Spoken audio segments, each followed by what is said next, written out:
Thank you, Mr Deputy President. I rise to take this opportunity to congratulate all the candidates, whether successful or not, across the 78 local government areas who participated in their local council elections on September 10. At times like this, all members like to indulge in claiming a good outcome for their parties, and I will be no different. I will be no different. Firstly, I want to acknowledge all the endorsed Liberal councillors who ran in local government elections across the state. Whilst it is accurate to observe that the Liberal Party did not reach the electoral heights, the giddying heights of 2012, it can still be observed that the results are solid and demonstrate that our participation in local government has built a respectable base in local communities. The fact is the result is an improvement upon the 2008 results, when we were only just putting our toe in the water.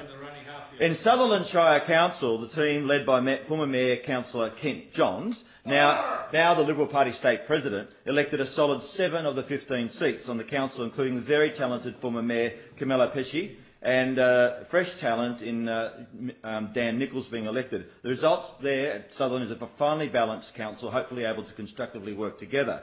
I want to thank the team in Penrith for all their hard work over many, many years, which was rewarded with 5 seats on the council. This includes the former Deputy Mayor Ross Fowler and East Ward's familiar candidates Tricia Hitchens and Bernard Bartusa, Mark Davies and the new face Joshua Houle on Southern Ward. Whilst Fairfield in Labor's so-called heartland is a little uncertain at this moment, it's likely that the Liberal Party will pick up 3 seats, led by mayoral candidate Joe Maluso, and there is, of course, an independent mayor of somewhat embarrassment to the Labor Party.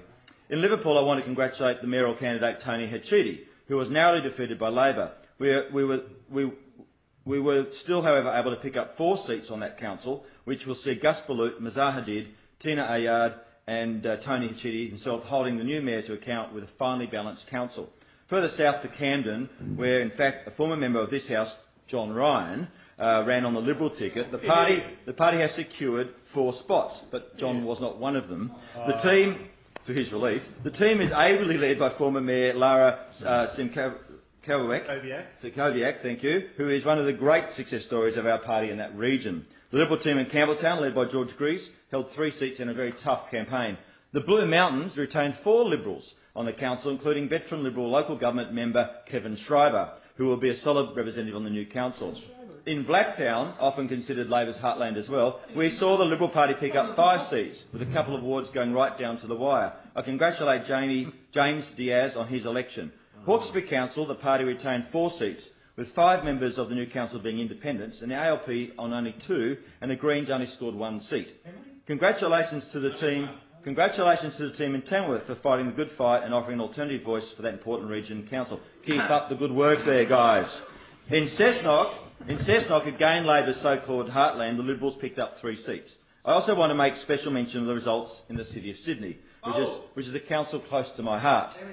As I have reminded members before, I served on the council between 2000 and 2012 and ran against the veteran independent Clover Moore for the Lord Mayoralty on 2 occasions. Let me take this opportunity to acknowledge and congratulate Clover and her team. Clearly, the increased majority for her as Lord Mayor demonstrates the inner city community identify and support her progressive policy platform. I don't think we can deny that. I look forward to any opportunities to work with Clover in the coming term. On the complex matter of the business vote in the City of Sydney, I have observed that since Frank Sato was the independent Lord Mayor of the City of Sydney over a decade ago, that you should not make any assumptions about the loyalty of the business votes. I support reasonable measures that encourage businesses to participate in the council elections where they contribute in the City of Sydney 85% of the council's revenues.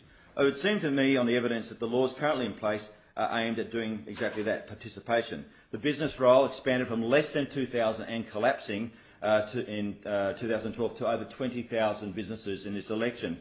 And that will only grow over the coming years.